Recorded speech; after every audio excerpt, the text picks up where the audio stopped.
don't think we need a microphone here, but you know, this piece right here is, you know, it took a crazy amount of work for, you know, Gary Land and Barry Dugan and those guys, you know, from East Street Archives to put this together. But the fact that all of these artifacts and the whole event that, you know, you're seeing here tonight, a lot of it also is conceptualized by Dave Schmidt, who is very passionate about the history of snowboarding. He was instrumental, sorry. Choke it out there. Yeah, choke it out on this.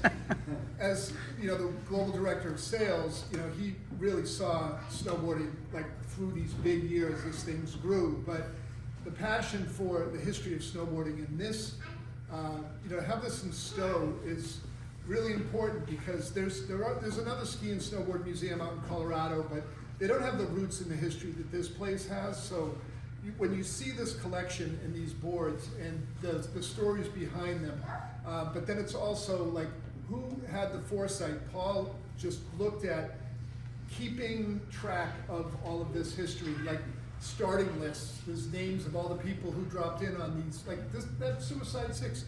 That run was so death-defying. There's 3 people here, maybe think, who actually did it. 4 people here who dropped in on it. And they're still alive. The Gartner family, you know, I mean, there's some folks that was like daredevil stuff, you know. It's pretty incredible to see this here.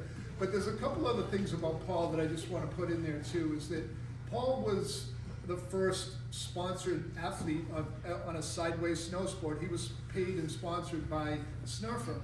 And that was in, I think he said in the notes, 1970. But the other thing that's kind of crazy is he had the first snowboard shop in Woodstock. He had the first snowboard team. And one of the things that's another cool connection to Jake was Jake showed up in 1979 in Michigan to snowboard there, and they said no.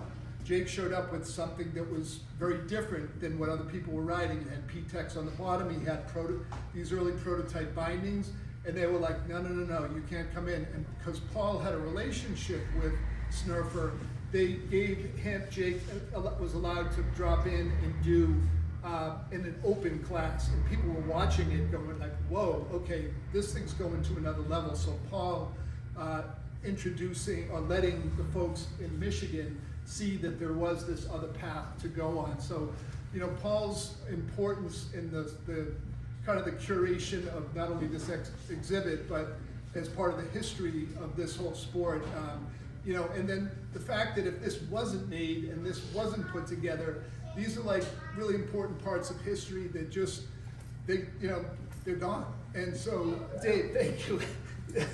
I'm glad you're putting that together. So, there's a couple other things too, like that got Sherman popping, but anyway, let me back this up. If you haven't seen this, go on the Vermont Ski and Snowboard website. So it's, what is it here? It's VTSSM.org. So, and there is a timeline on there. Dave put this thing together. This timeline will blow your mind. It has every year and these really important things that happened in those years. And one of the things that is really incredible about that is he also attaches these little YouTube videos. So if you want to see this film again or you want to share this, on the website you'll see all of these different little, like anything from 5 minutes to half an hour long videos. But the dawning, is on the site, but there's one that winds this thing all the way back. I don't know how Dave found this, but it says, history of snowboarding, pre-1900. And I'm like, I'm a snowboard historian. Dude, what was happening pre-1900? And there's a film that Patagonia put together, and it's filmed in Turkey. And there's these guys in Turkey that have been on wooden boards for over 300 years. And they make these wooden boards, and they have like a stick to steer the board down the hill. So the history of snowboarding is amazing. You know, and there's a little 14-minute film on the website there. You can see that. You can see just some of the earliest forms of, you know, what was happening in Michigan, and then what happened at the you know, Paul's event here, and also some of the early U.S. Open stuff. There's a lot of great footage on there. So support, you know, use the website and learn some more about history, because it's really, really cool. There's a few other things, on here that, I just, want to point out as well, is that the one thing that wasn't shown in here was when Paul, started it at Suicide 6, it then went to Snow Valley, which is a defunct ski area, which is in between Bromley and Stratton. And that little resort as well had some real great history of snowboarding. So I just want to acknowledge that, the film was so comprehensive and so well done, but there's this little gap there with these 2 years where it was at Snow Valley, and some of the Heingartner dudes and some of these other people were part of seeing those early, and those were called snowboard competition. I remember, I worked for Bird for 21 years, I remember having a conversation with Jake, and this was real early on. He said, there's all these media people who want us to call it Burton boarding, and he's like, I don't want to call it Burton boarding.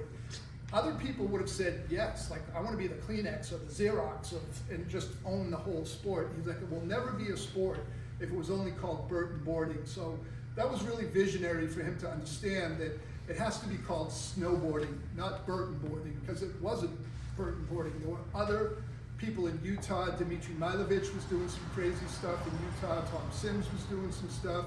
I mean, there were people doing things. So Jake never said, I am the founder and started snowboarding. He was super important in blowing it all up in so many innovations and changed the world for so many people. But there's, there are these other elements and visionary things that happened. Another big one was on the website, you'll see these really early snowboards from the 1930s, people standing sideways. Dave, I don't know how you got that footage. There's video from 1935 or something of a guy snowboarding, and then there's this metal board, which is right back here, made in the 40s, I think, and it's ridiculous, like how Paul has that, like so crazy.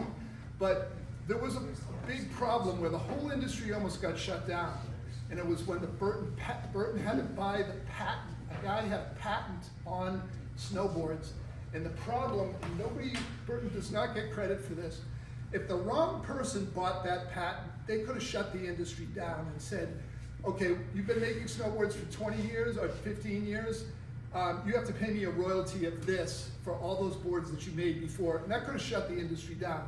Jake bought the patent and then decided to not enforce it, and we were very competitive. He was super competitive with Sims, with Kemper, with all these other brands, and if he wanted to shut those dudes down, he could have said, yeah, $100 for every board you ever made.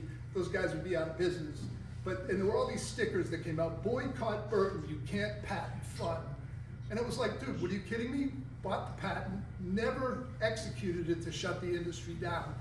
Just so, wanted the industry to grow. So there's these amazing stories about the sport that need to be told. These are like some very unusual things that not a lot of people know exactly the timeline, but the timeline that Dave puts together of these amazing things that happened in snowboarding, wow, it's so well done. And anyway, so there's all of that to talk about, but I do want to make sure that Paul gets up here, because I'm sure people have more questions. There's another really weird thing that Paul did. This was so funny. He's the first person to be on television in an ad for Labatt Blue Beer snowboarding. I don't know why we don't have that on the site. I've seen the video of Paul snowboarding. I'll have to find it. You've seen it, yeah. Right? So we need to get that on this site here, the Labatt ad. But Paul is, has so many different legendary parts of his life that is really great that we can celebrate it here. And you can walk around and look at the progression of the boards. I mean, look, did you see the snurfer over here with the metal edges like bolted onto it? Like, right here. Like, how did you come up with this? This is like so brilliant. Okay, so I lived in Reading at the time, and Paul was right up the road from me, a mile away. Oh, thank you. Yeah. But my dad would take me to either Round Top over in Plymouth, about 7 miles away, or down to a Scutney after work, after the ski hill was closed, still light out in the springtime, and let me go surfing. But that couldn't handle hard pack as a traditional surfer, just like the center yellow one you see there between the brown and the red one, the wall there. So what I did was I put aluminum edge angle all the way down to even edges, and then added 3 fins, and then bicycle inner tubes. Well, Bicycle inner tubes. That's the Cool. bindings. Yeah, so one goes over Hey, your Coke. step, one goes behind Coke. your heel, and Get them you're up on the more or less bench. on the Get board. Paul and Mark and everybody up here. yeah, More or Paul, less. Mark, come up and sit here, like, so you guys can get some questions. Aaron? Yeah. Yeah, you guys have a seat right on the. So obviously you guys got a good dip on Paul, but Mark Heingartner is somebody that has,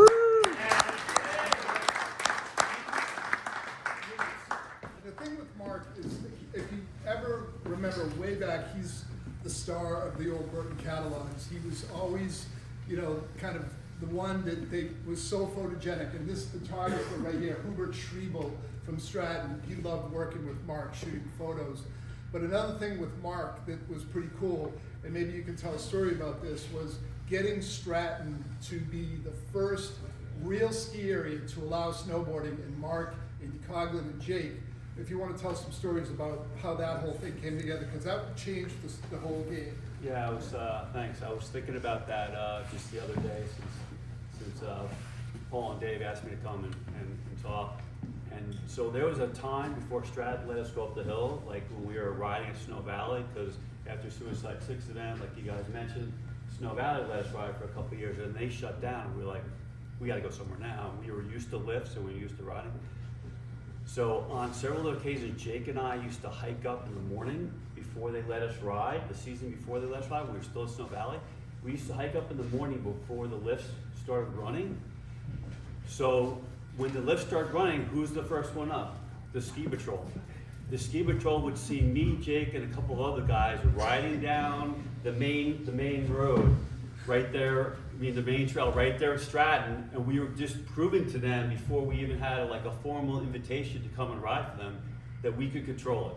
That for us was all about controlling and making turns on the hill, be able to turn and stop and avoid stuff and whatnot. So that was one of the introductions to Stratton. But then down the road, Is that on? It's on. You guys hear me? Yeah, it's on. Pretty loud voice, right? I don't think I need this. And then it was a year later after Snow Valley shut down that we got the green light. Jake proposed to PJ, the mountain manager of Stratton, to give us an opportunity to be with the ski patrol on one particular morning and ride with them. And same thing, we were proving to them, it was me and a couple of the team riders, that we could stop and we could turn and whatnot. PJ was a super liberal guy, came from a freestyle ski background, so he had really an open mind. When everyone else was like Paul had mentioned, and maybe Chris had mentioned, everyone else was worried about liability and insurance and lawyers. They were like, hey, why not? Let's give it a go. So, and the first part of it was a testing program, which you guys might have heard about. We had a certification program, and Jay kind of put me in charge of the snowboard school and the certification program with a couple of other guys. And every time someone came to the hill, they would come through us, and we gave them, it was like a quick lesson, and then it was like, what can you do? And it was like lower mountain certification and upper mountain certification. And to this day, I still have people come up to me and go, bro, you didn't give me upper mountain certification. and the reality of it was, and I tell people this, I'm like, the reality of it was the only people who were getting upper mountain certification was like team riders, and people who worked at Burton who we knew were efficient. Everyone else we were like super conservative with, but that changed pretty quickly down the pike. You didn't even give me lower mountain. I think at JP, Lowell Hart was an instructor there, and the same thing. You had to get certified on a T-bar. You had to be able to ride the J-bar, T-bar up to get up before you could. So I think Jay was one of the early ones too, I think. Yeah, Lowell Hart, because he ended up coming to Stowe here with Keene and worked really hard. Worked really hard to get the mountain to allow snowboarding here, and those guys aren't here tonight. And I'll just repeat one other thing for Burton. That Lowell got me.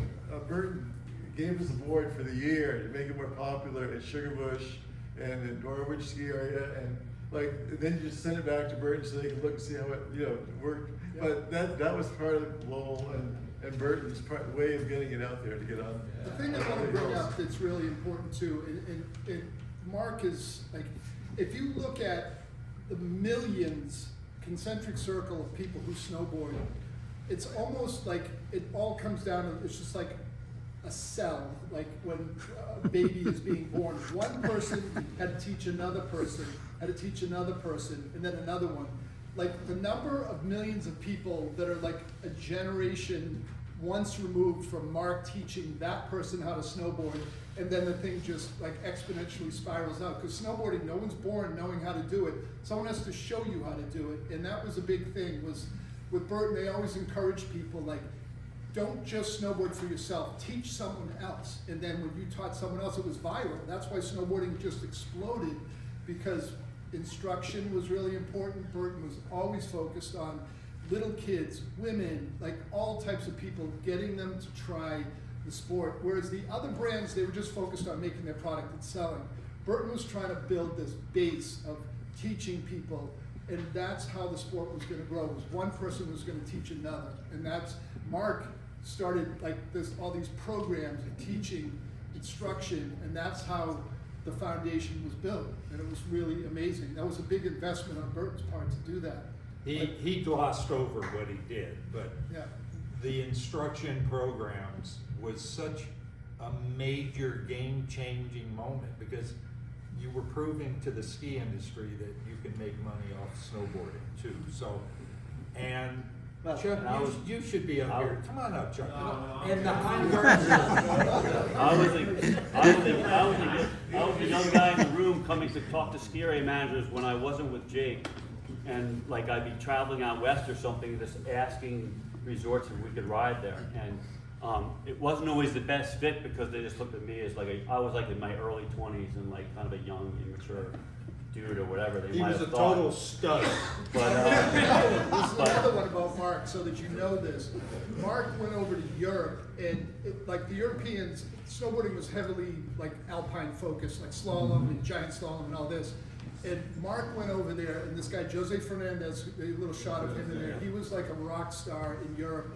And Burton, Jacob Donald went over to and lived in Austria, and they really said, this has to be global. We have to learn how to make boards using these materials, and all the materials for skis were made over in Europe. So they went to Middlebury, learned German, they went, worked in the factories. Donna was setting up distribution deals. Mark comes over, competes, and beats some of the top people. He's one of the first, well, the first American that won competition. And Mark, where was that event that you won that Jake was so? Sam Ritz. Sam Ritz. Switzerland. You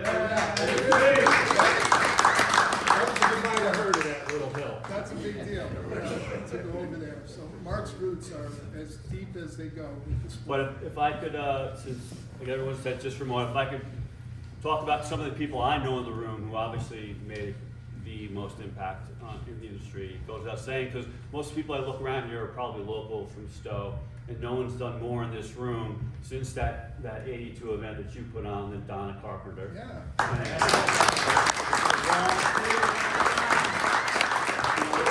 lot of help, obviously, and a lot of it's in this, a few guys in this room as well, including Dave and Chris, working for Burton all those years, and we got TK back there, the master historian.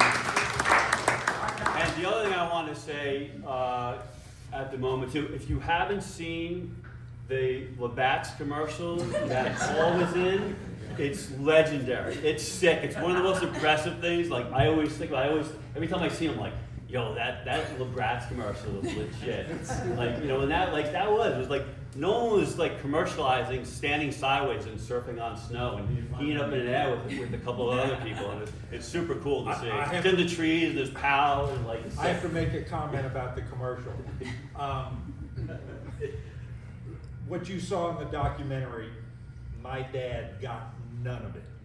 All he wanted me to do was follow him, be a salesman, and he never understood what I was trying to do. Until the royalty checks started to roll in the commercial. And that commercial, which came out in 1979 as well. You heard me say that I had kind of hit a wall at a point and didn't know how I could continue doing what I was doing until those checks started rolling in. So it allowed me to, to kind of keep pushing when I probably should have gone out to the North 40. And the other part of the history that's pretty legit, that only a couple of people know in this room, is that Chris Copley was the first play-by-play announcer at snowboarding events. And I was thinking about it the other day, and like those of you who watch like action sports and snowboarding, you got Todd Richards, you got Slumma Masakala, you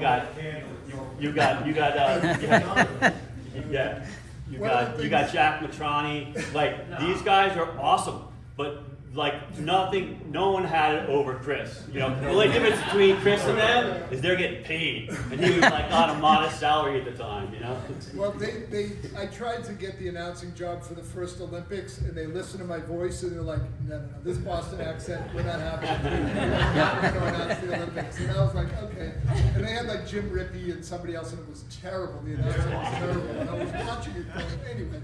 But thank you, brother. I appreciate that.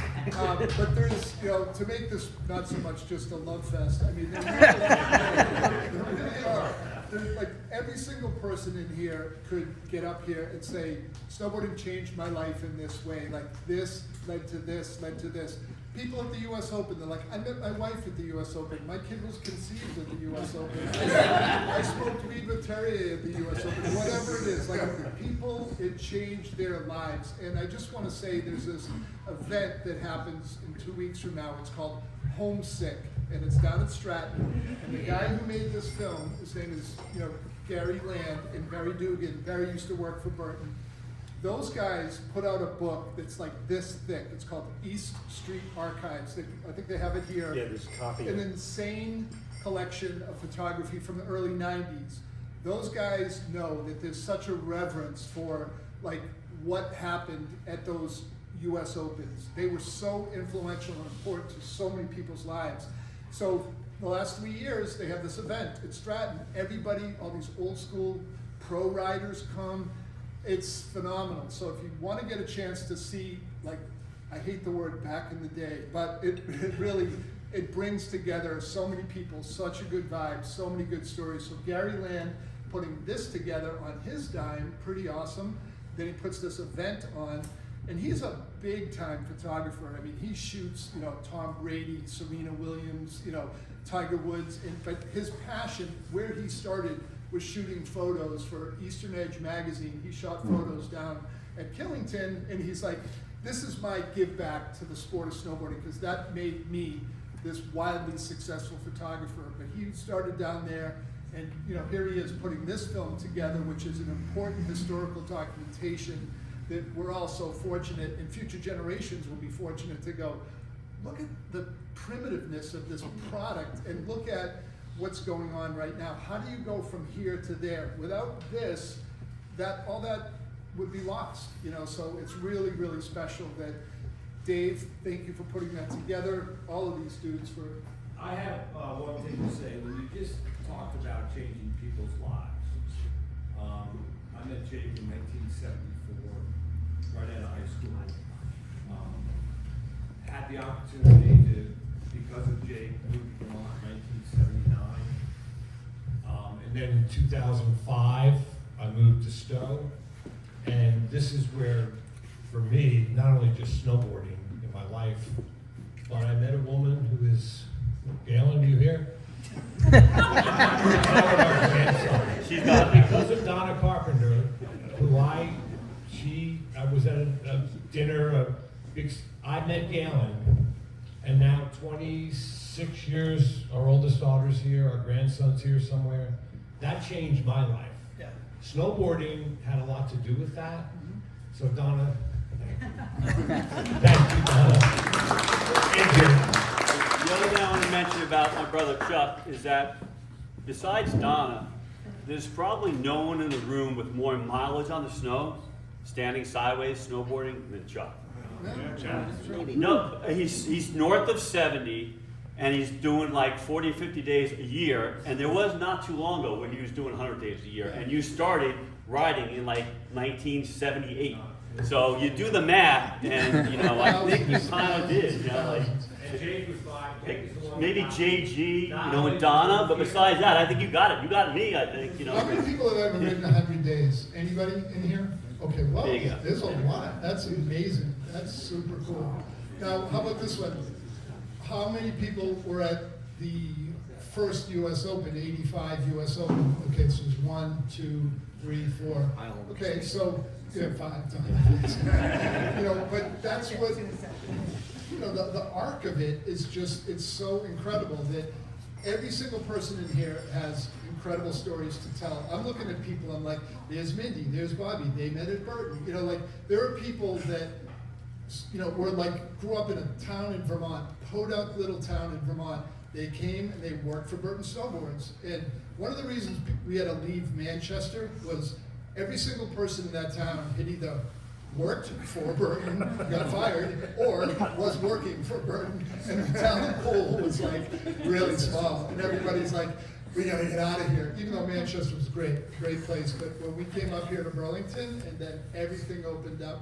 But there are people who like grew up in a small town, they came to work for Burton, and then they're traveling the world. They're working on product categories that were millions and millions of dollars. And it's like, dude, you have no technical background to be this outerwear developer. Like this guy, Nick Simmons, he was working in warranty, and then he ends up developing like AK product line, traveling to Asia and getting this stuff made. It's just like, how does this happen? You know, it's magical that this brand has had such a huge impact, way beyond just snowboarding. It was putting people traveling the world, getting, like, I look at Burlington and I go, you know, people like, oh yeah, Ben & Jerry's Vermont, like, it's got sold out for 250 million. Well, you know who never sold out? They could have sold out for 5 times that? Burton.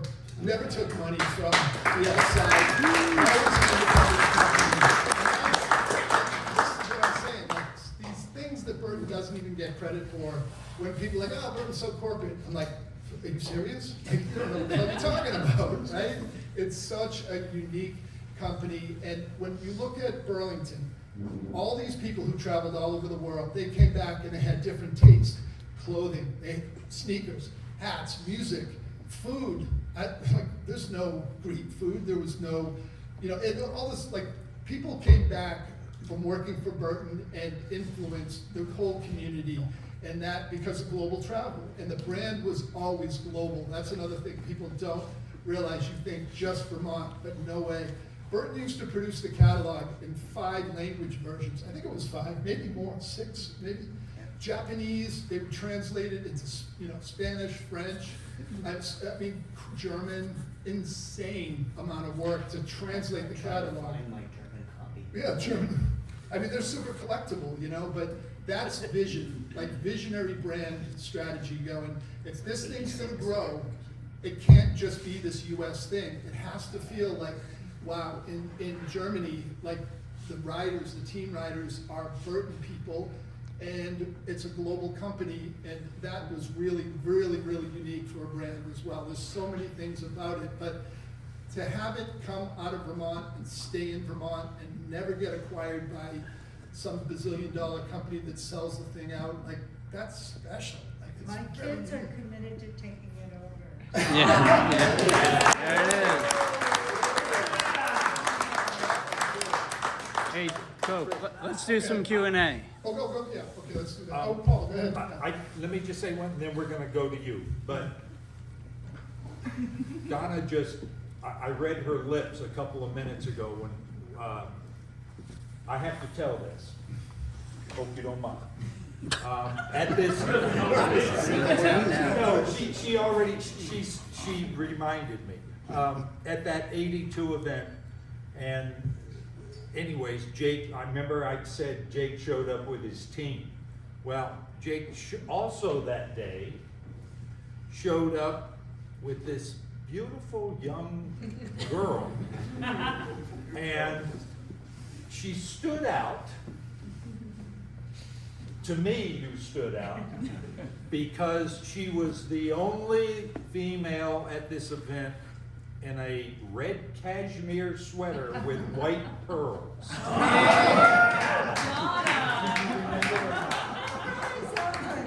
I have photos. I don't think I have them with me, but so I mean, literally, and I'm guessing. What were you? 19, Yeah, 20, I was 19. 19 years old.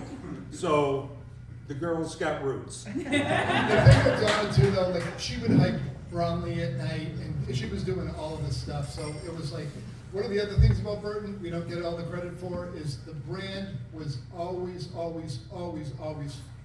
focused and said, "Women, you're part of this. You are always a part of this." And in skateboarding, if a girl showed up at a skateboard park, they'd be like, "Hey, chick, get out of the way here." Surfing, "Hey, don't paddle in front of me, girl. Get out of the way. You shouldn't even be in the water." Snowboarding, a girl would be on the slope. Burton sponsored women riders. Burton was like one of the first companies, sports or whatever, that paid equal prize money, men and women, in for their events. So,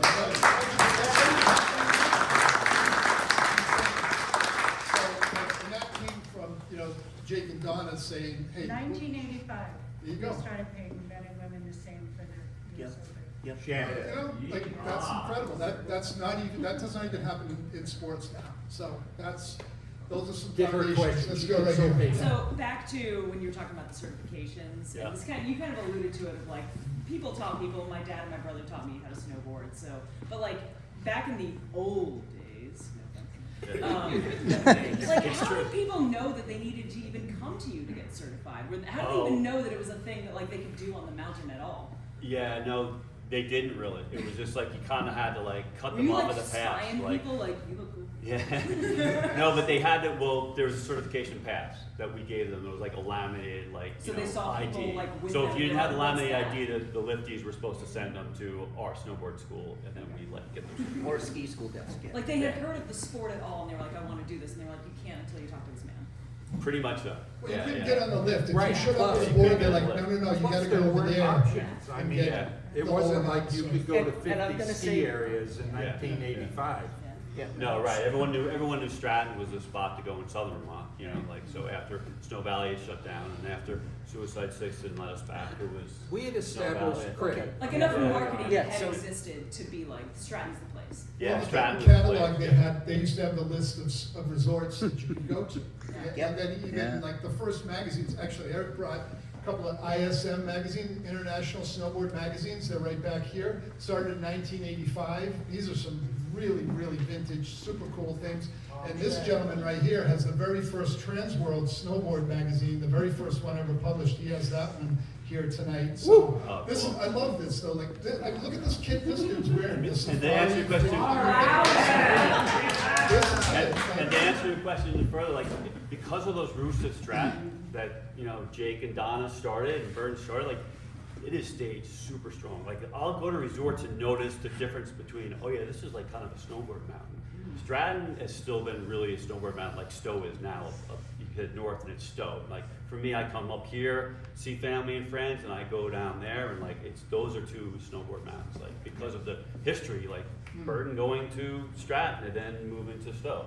It's like There's also so slave many foundation employees at that Stowe are- all the time Right. that it They feels have like a the snowboard roots. mountain. What's Yeah. that? There's so many Burton employees at Stowe that feels like a snowboard mountain. Yeah, Yes. yeah, absolutely. I want to make sure that also like Chuck and Jan Perkins here, like they are really big in supporting this place. But if you're driving up the mountain on the left, you're going to see these incredible like sculptures of these cowboys shaking hands, and their house Oh, is yeah. so iconic as you head up there. And I know that. but these two, they own the Alpine shop in Burlington forever, and it is like the whole thing about retail, it was a whole other thing where Dave Schmidt had a huge influence on how the sport grew. And I just want to tell the story really quick.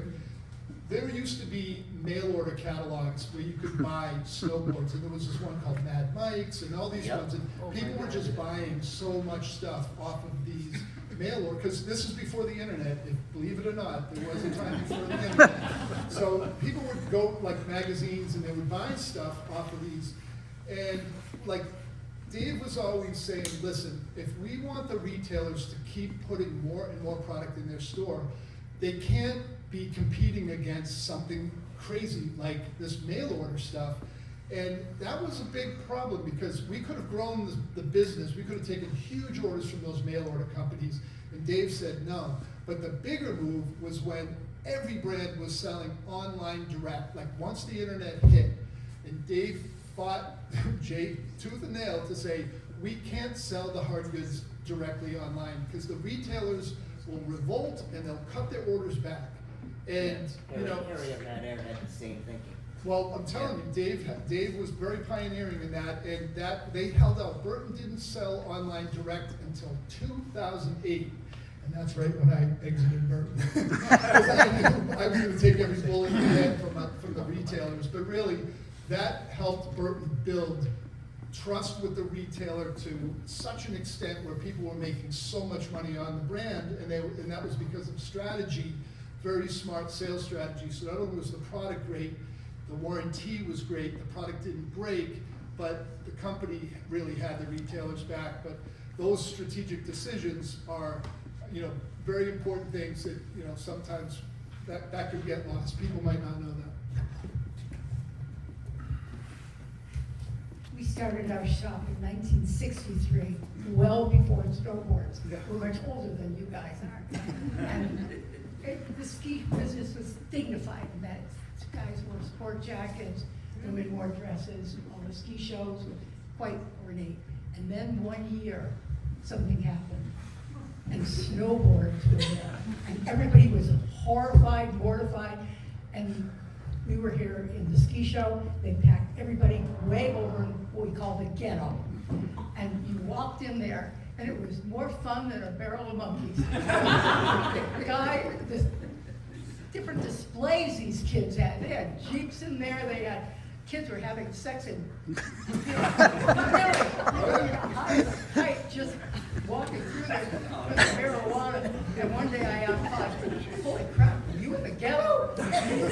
Yeah, I said, I always said that when you went to the ski show, it was like going to a wake.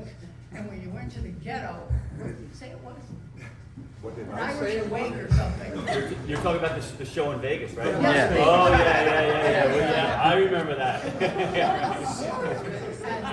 I knew we were talking the show. We were in there for the very first time, and all of a sudden you saw all these people in there, and it was Burton.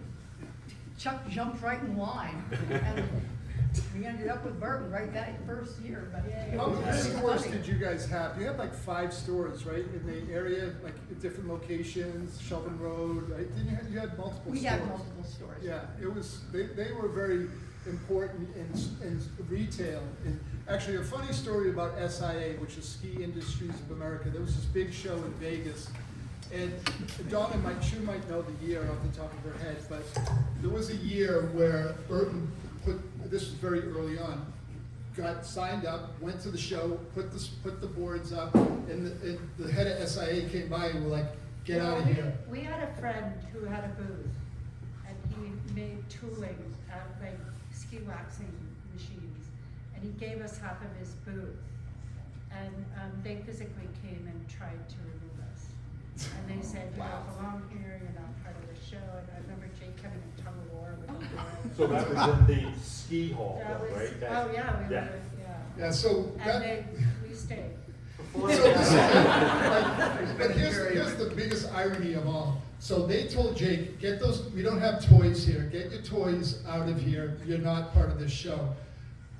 20 years later, Jake gets like put on this pedestal from SIA, wanting him to be like this crowning achievement at SIA. And Jake's like, I remember sitting in that like big, you know, meeting where they're like, oh, let's praise snowboarding now that it's saved the ski industry. And Jake's kind of like, you guys tried to throw me out of the show like back in the day, and now you're like honoring me. It's kind of ironic, but you know that just shows how you know the arc of snowboarding. It was amazing. What an incredible you know for it to start with something as rudimentary as what you see here, and then it ends up like the hottest thing even today in the Olympics. Like the Olympics, some of the highest viewership is for the snowboard competitions, you know, and my thing is like, and I keep bringing it back to this, I used to have to announce the US Open, and I'd watch the women in the half pipe, and I'm going, it's kind of tough to watch, like, because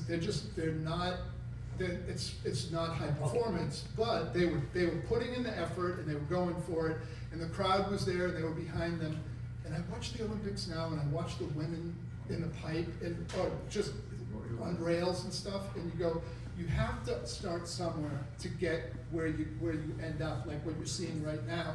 But you also had to have the support to say, you're welcome, you are part of this, and like that was just incredible to see the progression of the sport. And I mean, Burton didn't do women's outerwear. The first women's jacket was 1995. So Burton started in 77, but the first outerwear wasn't until 1995. Like, yeah, women can just wear like a small, and they want a baggy anyway. And like the riders came and they said, no, we want stuff that looks and fits like this. And Burton would sit there, and Jake always had that philosophy. He learned it like really early on, but Craig Kelly told him, listen to the riders. The riders will always tell you, this is what we want, this is what we need. And Burton had a huge leash on the product developers to make the products that the riders wanted, and you know, that was it. Women's boots never would fit. Women are like, how the hell can I snowboard? My heels are all over.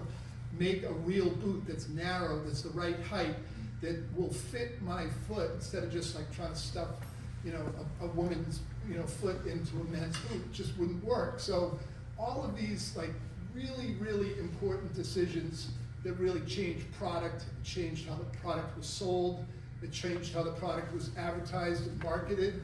It's like it's such an incredible story that is, you know, you could tell stories for days. Dave, you could tell 1,000 stories. I mean, my lips are sealed. No, No, no. I was behind the curtain. All right, somebody else. Who's got questions on who has? Somebody's got to have another story. Hit this dude right here. Look at this jacket. That's from 1991. On the inside, it's going to say Burton Surfwear. Yeah. Like, that's what it says inside. For snowboarders and their friends. See, this is Surfwear. But I'm a B-side and Alpine Shop veteran. Oh, yes. And I have to point out, the miracle of Stratton is that Sunday versus Stratton settled in 1979, $1.5 million. That was the biggest, that was like, went like an earthquake through the industry. I remember the tickets doubled in price at most places overnight with that one. Yeah. Yet Stratton is the place that first allowed snowboarding. Yeah. So it's Yeah. even more amazing, because Yeah. they should have been gun shy if anyone was. No, it was because of the mountain manager at the time, Paul Yeah. Johnson. Yeah. Was a Was super out- liberal it was guy who him. had an open mind. He was like, yeah, let's give it a go, you know, within means. And he was keeping some reins on it, but like, we all wanted to keep reins on it because we didn't want to mess it up, you know what I mean? So And it's that's I why it gotta, worked. I gotta add this though, when I was riding with Paul's colors, the Team East jacket with the red and. Grab that thing back there. Somebody's got to see this jacket. Can you grab, Abby, can you grab that outfit that Eric brought in? This is so original, it's crazy that he actually has this piece. Well, if you look at picture of Paul back there on the wall, he's wearing that jacket as well. I mean, that profile. See, These were from Lebanon, New Paul Hampshire. had the first snowboard team, Yes. and one of his riders right here. And here's and can you believe he has the gear still? Like, wow, amazing. Such So- cool stuff. With Team East, Paul actually grabbed a few of his riders, and we would go out to other ski hills and try to get on. So I was the third snowboarder ever up Whaleback, New Hampshire. I was the second one up Sonnenberg, and Sonnenberg was open to snowboarding in '83 and '84, and then folded. You got a So- simple patch on the side, Yeah. yeah? That was not stock, that came off the hat.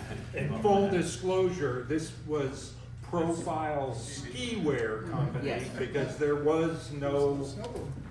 snowboard clothing at that time besides blue jeans, duct tape, and Paul, what was the name of your shop, like the first Yeah. snowboard? it was Snowboard East as well. Snowboard East, and where was it? That was in Elm Street in Woodstock, Vermont. It was, How many boards were in there, what'd you sell? I sold Burton, Snurfer, and I dabbled with Winter Stick. Yep. You let me ride the one that's here. Like Jake has a famous story that one day he left with 35 boards and came back with 40. That's sort of was my shop at the time. I certainly wasn't doing what Chuck and Jan did. You know, we give lessons and you'd hope you'd sell a board after a lesson. Did you guys see, like, have you guys seen the movie, HBO movie Dear Rider, which is, it tells the arc and the story of snowboarding, but really through the lens of Burton, you know, like, it's kind of Burton's story, but they did such a good job putting all of this footage in, you know, so if you haven't seen Dear Rider, like, definitely do that. But on the website here, with the timeline that I keep freaking out about, Dave, I can't believe you put this together. If you want to listen to one crumb from me, if you remember this tonight, there's a movie that was filmed in France, and it's called Apocalypse Snow. Yes. It was filmed in 1985. And this film, this guy, Regis Roland, he's riding a winter stick that has this huge swallowtail on it. But it is the most creative, kooky, French, super French, insane footage. The winter stick. And they are like flying off jumps, going so fast, and they're shooting machine guns at them, they're blowing up igloos. It's the most absurd movie. It's called Apocalypse Snow. It's on the website, so you gotta watch it. But that led to, there was a James Bond movie, 1985, Roger Moore. It was called View to a Kill. And that footage, it's Tom Sims riding, but it really, this is the type of board that Regis Roland is on. But watch that film. It is so entertaining. It's called Apocalypse Snow. But check that movie out, because you'll be like, oh my God, this is the most craziest thing ever. So I do have a funny dealer story, and this is pre-days. We were going to New Hampshire, and we had a dealer there. So he was buying a lot of boards from us in the beginning. So we said, hey, we should go visit this dealer. It was a gas station. I shut all those down, Donna. Dave shut all those guys down. Exactly. But the guy was into it. I just wanted to mention one other film. It's on. There's one other film on YouTube by Patagonia Films. Gary Lopez, Yin Yang, and Gary Lopez. He lived in the same place I did in Hawaii, and he was a really great surfer. He's known as a surfer, but we watched it. In the end, he moves to Mount Bachelor, and he snowboards, and it's just beautiful to see a guy 70 years old, still doing yoga, carving, You know what's beautiful cool? snow. Jake was a friend of his, and he Both came, sports, yeah. when Jake and Donna opened the swimming hole, Jerry Lopez came here and talked to all these young kids and said, hey, even though you live inland, like surfing, but really snowboarding, like he inspired all of these, Jerry Lopez, like in his surfing, he's like just a beautiful person, his mindset. But he, you know, Jake was very good friends, and he came here when the swimming hole opened. It was really cool. Super cool. One of the most beautiful boards I ever had was a Jerry Lopez Arbor. Oh, with yeah, a full yeah. wood top sheet on it. It was Hawaiian koa, split down the middle and then mirrored. Yeah, Jerry Lopez Well, is gorgeous such a good man. You got a question over here? Yeah. Was there a point when the ski industry started like taking things from the snowboard industry? Oh, yeah. Like side cut? Okay. Like so when did you realize that like this is We now? are, I have a side cut story. Let Dave talk about that one. No, I mean, Atomic was nearby, and Mike Adams, who was running Atomic at the time, suddenly had these skis with deep side cut on it, and we had been running some fairly aggressive side cuts before then, and it's like, hey, they're getting a little, stealing a few things. So line ski boards. I worked for Jason Lowenthal when he was at So in Troy, and he was making 90 centimeter short wingtip skis with a snowboard hard shell binding on it, and it was only mounted right in the center of the ski. So he was using just a pure radial side cut, nothing fancy. But he wanted to go to the bigger ski twin tip freestyle skis we now see, and he couldn't figure out the side cut. So there's a Burton Ouija board back there in the corner that has a Paul Wren quadratic side cut on it. I traced that side cut. off of my Ouija board. And I brought it back into the shop, and we pinned a new side cut for the skis. And It is right there. there it is right there. Snowboarding changes Yep. everything, right? So, this actually, we have these little cards right here in the back, and it has a QR code on here, so it tells you, like, you can also walk around here, and if you want the story on these, you can just scan the QR code and then go home and watch video content. All those are on that website, which is that QR code, and the website's on there too. I mean, Yeah, this grab is that next before level you go. tech, That's- brought to you by, thank you, Dave, right, so that's super cool, but again, like the ski industry, like, one of our dudes in here worked for Rosno forever, and so, Rozzy was right here in town, and, before the ski industry didn't really embrace snowboarding, and then all of a sudden they realized, like, whoa, wait a minute, like, this is a huge market, and, it was fun to see, the like K2 and all these brands just really, really try to catch up and say, hey, but the technology, this is so weird, this dude just brought this guy's name up, Paul Wren. He was like 6'7", he was riding a chairlift, meets Jake. This dude is like a genius. He works for the CIA now, and he's like all kinds of AI shit. He's brilliant. But he would teach us high-end math. We would walk around and do sales clinics to like stoned out kids in shops, and we're talking about rotated progressive side cuts and how these side cuts, the way, we were teaching them math and geometry, and these kids were like, dude, that's sick. And then they would teach that to people, but it was like, we were just going in teaching about snowboarding, but it's also math. But the big thing, which Chuck and Jen would realize too, we taught kids how to sell. Like, we taught them, it wasn't just like, yeah, this one's got a cool graphic on it. No, we showed them, ask the questions. Like, find out what their rider profile is. Okay, this board might be a little too long for you, a little too stiff. So we taught kids who never knew how to sell, how to sell. And that was something the shops always appreciated. They were like, my kids, they are the best salespeople in the snowboard department because they were taught how to sell. And that is a skill. Once you learn how to sell, no one's born a salesperson, you learn how to do it. But once you learn how to do it, that carries through your whole life. So that's what I mean. Snowboarding changes lives. Many, many, many, many people learn how to sell from Burton clinics. Here, so many people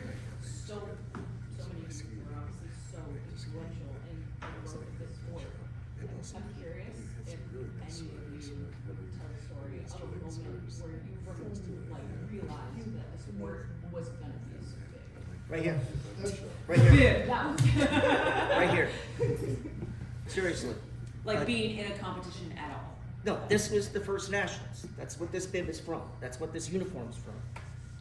I gave that That was to be so big? Yeah. Yeah. Okay, Just like, well, holy crap, I always this is knew so- that like Jake Okay. and Donna and Paul, and perhaps you had more insight than me, but no, I thought it was gonna be more of like the skateboard industry, which is an industry, but not where it's like a family industry where like everyone's doing it, like with ski resorts, where a place like Stowe or a place like Stratton, where a third or half of the people on the hill can be on You're like, snowboard. just I me and my didn't friends think it are was gonna gonna do be the this. volume that these guys Oh, no. like projected it to be, you know? We never imagined it on ski areas. It wasn't meant for ski areas. The gas prices were going up, ski industry, the ski resorts were getting more expensive. And honestly, it was Mark and a couple of other guys who worked for us making boards, that started taking them to Vermont at night, where they could drive up and go down. And they used to say they didn't like to hike as much as Jake liked to hike. Yeah. And it really was Mark and Andy Coughlin who said to us, this could be done at a ski area. So I give Mark and Andy really credit for that. They were working in our factory. And Mark, you had said to me that you dragged Jake to the meeting at Stratton to meet with Paul.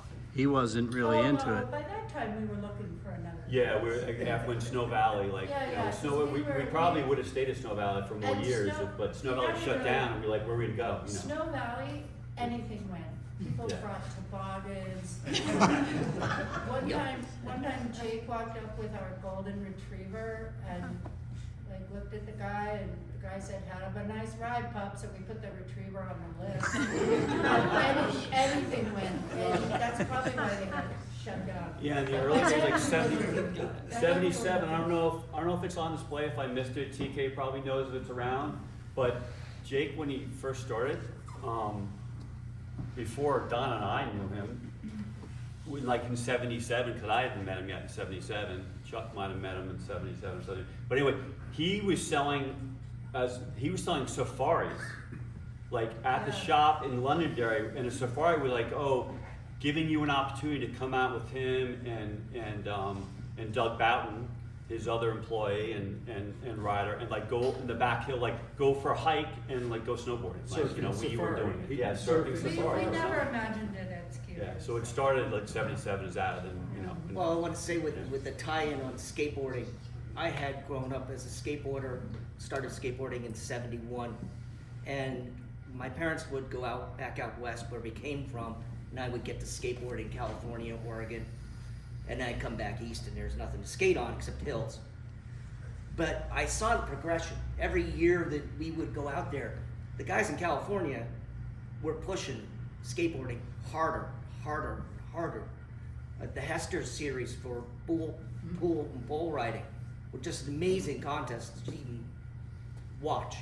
So I had an inkling that snurfer, the backhill, was going to take off once it really got into people's psyche, and the progression could borrow from that other sport. So knowing surfing, knowing skateboarding, and knowing skateboarding, windsurfing are all very similar, and they feed off each other. And that's why We share DNA. Yes, The absolutely. thing that's interesting too is the surf industry and the history of surfing is so well documented from, you know, Hawaii, even like roots in Peru, that these, you know, Peruvians were, you know, surfing 1,000 years ago. But like the progression of surfing, the understanding of how boards went from wood boards to like the early foam boards to different shapes, and that allowed people to ride different waves, like that's all been documented. This here of, like when you look at this footage, it looks like you're looking at something from 100 years ago, you know, and it's really not that long ago. It's you know, it's getting older, but it's so important to have this so that future generations, when they do want to look back, they're like who the hell would drop in at Suicide 6, no helmet, no bindings, straight ice, and smashing it. Like, it was daredevil, it was lunacy, right? You know, and then you had guys out west riding powder, and they're like, oh, it's like, whoa, whoa, whoa. It's a different game back here. Like, and that's why it's not snow surfing, it's snowboarding, and it's on powder, and it's on hard I mean, powder. I think Paul can talk to this, but the first few competitions, it was all the Michigan guys came to Vermont, and then the Vermont guys went to Michigan. It was Michigan and Vermont. Yeah, that was the core. Yeah, Cali didn't start coming until Snow Valley. yeah. Because I remember like Yeah. Bob Klein. Bob Klein. And Tom came over starting to Snow Valley. California was late to the party. It was Yeah. Michigan and, because of the snurfer. Well, You had a I think question. Dimitri, go ahead, sir. Sorry. Oh yeah, sure. Take it away from Cope. That's a generous. I have to say, I'm actually a skier. I'm really fascinated by innovation. I was like a skier. I was one of those guys who like, God, those snowboarders are messing up my mountain.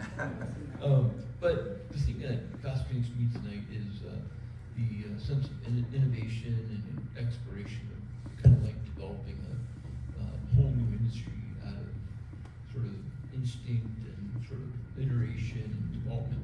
I'd love to hear some of the failed experiments, things that worked out that you all were trying. I was gonna say, you should talk about this. Yeah. The first competition in Europe when you had to compete against swing bows. All right. The kooky stuff. I have to say, we're starting to run a little bit late, so we'll be winding down shortly, but the question, if you didn't hear it, was basically were there failures along the way? And again, coming out of the 70s and the things that I was facing and even the frustrations after the 82 event, snowboarding's biggest problem at the time wasn't necessarily a ski area, it was the insurance industry that was holding everything back. So I got involved with a couple of Austrian guys who came up with this device, and this is actually one of the first series. There were about 5 different generations of this, but the insurance industry was concerned that you couldn't stop the product getting away from you, you didn't have metal edges, it was wood, and so if you look at the bottom of these 2 skis, if you notice anything, it's a parabolic side cut ski.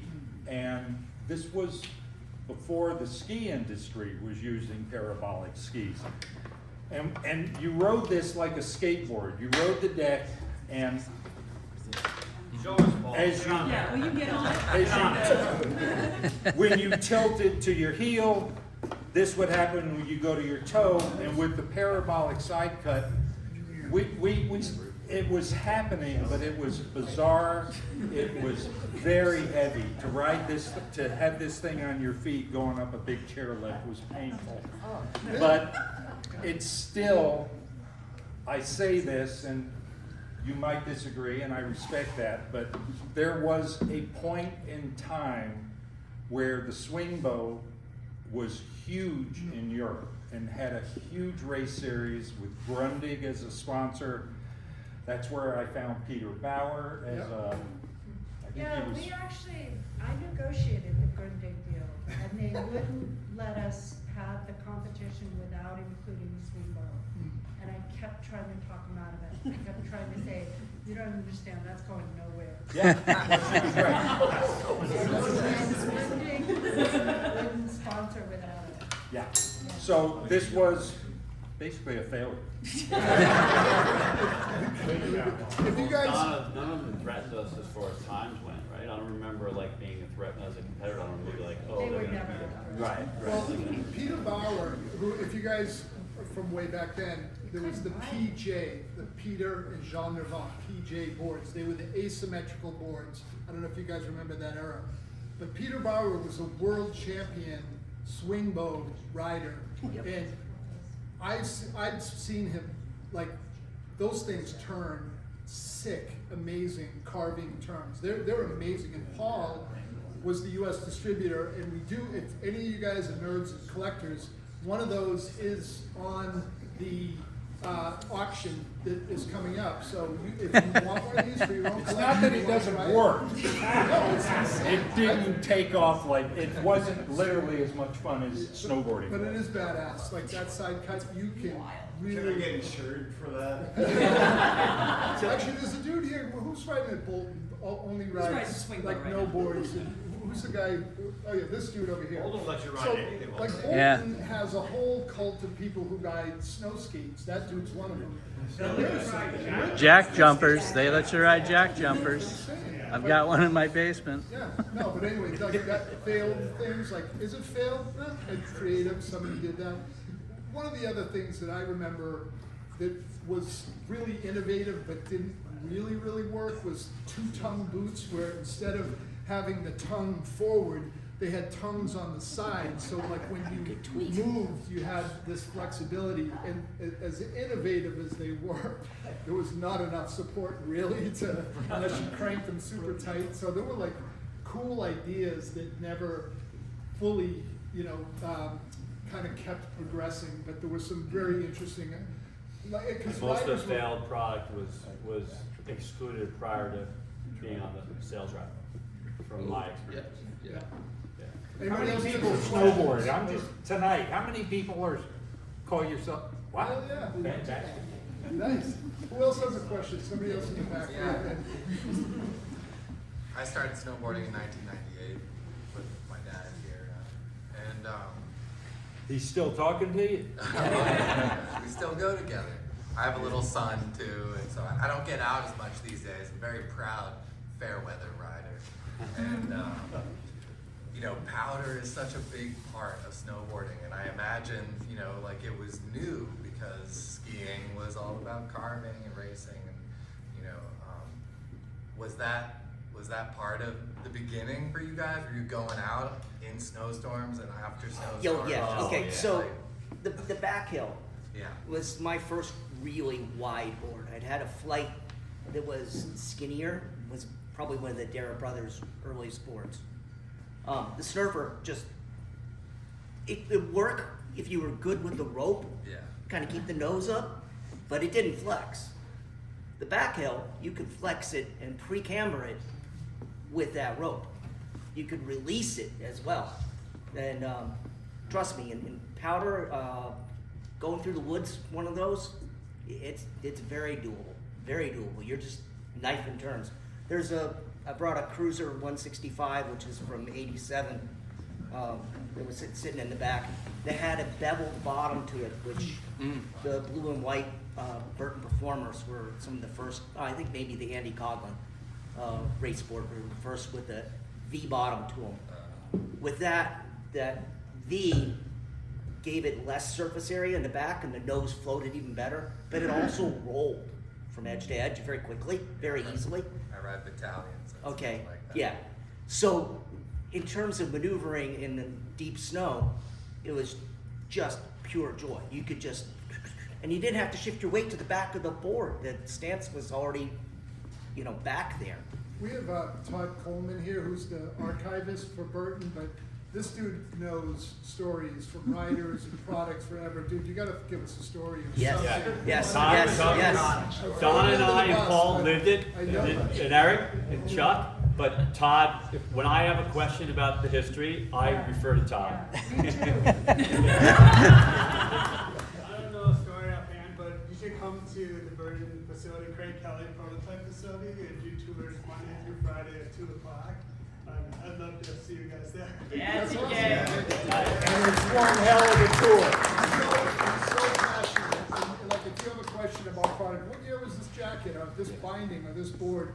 I need a screw for like the one. And he's helped out with every exhibit we've put on here that has anything to do with snowboarding. Yes, So thank you. appreciate your help. Really Take care. You may. We also have one of the longest term Burton sales reps who's done sales forever, Matt Jaggerman here. Tell us a little Funny bit. story, I used to get clinic like Oakley's. Just cycles, right? I mean, you're old. You're old. That's what you're saying. Yeah. You're old too.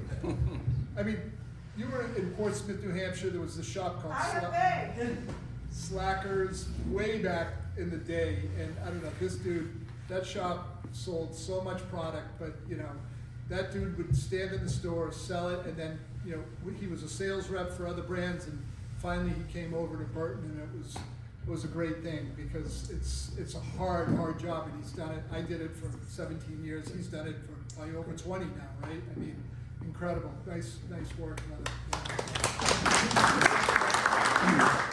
I have a Jag story. I've known that. But before I actually met him, our oldest son, Connor, is 36 or 37. And Matt took Connor Arnott, who's the golfer at Stowe?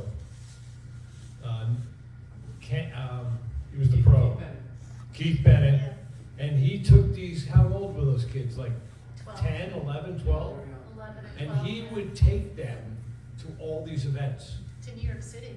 New York City, they did, yeah. So Matt, thank you.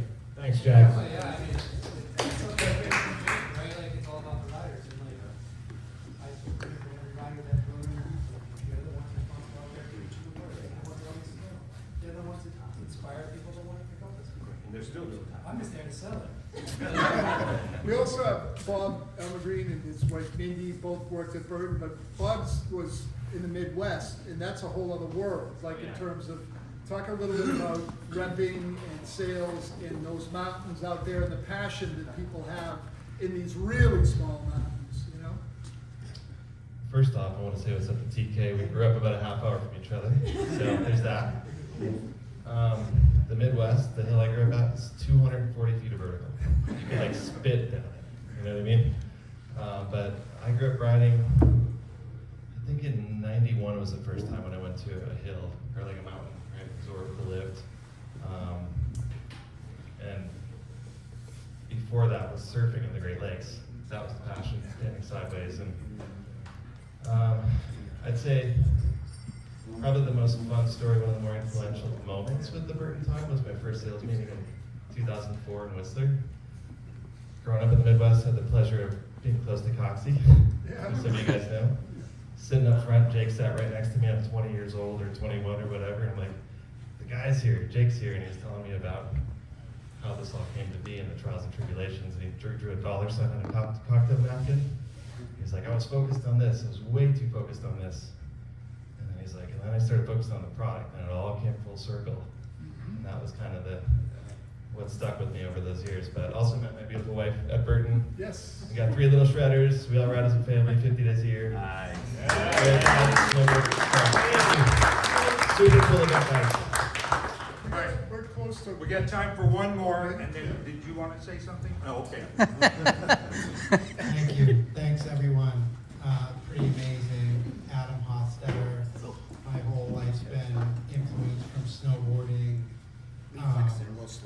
And here in Stowe, Lowell Hart certified me and my cousin, Jeremy Jones, who's gone on to do amazing things, as most of you know. Main thing I wanted to bring up in this is one of the big accomplishments I think that's come out of snowboarding in our time here in Stowe, and something Dawn is now part of, is protect our winters. So, climate change is real, and they're doing amazing things there, and that was born from snowboarding, from born being in the mountains, born and raised here in Vermont. So, cheers to everyone here. You guys have done an amazing job. This is phenomenal, and super grateful to be a part of this snowboard community.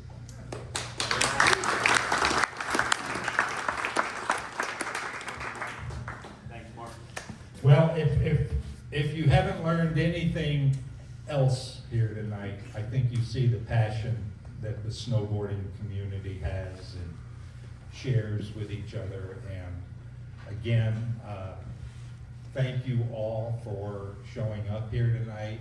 We hope to see you again. We hope to enlist you to become a member or join with us. There's lots of ways to get on board. I want to thank the panel that showed up tonight. Eric, Mark, Chuck, Cope, Mark, I can go down, TK, it's just wild. So I hope you enjoyed it, and thank you. Drive safe.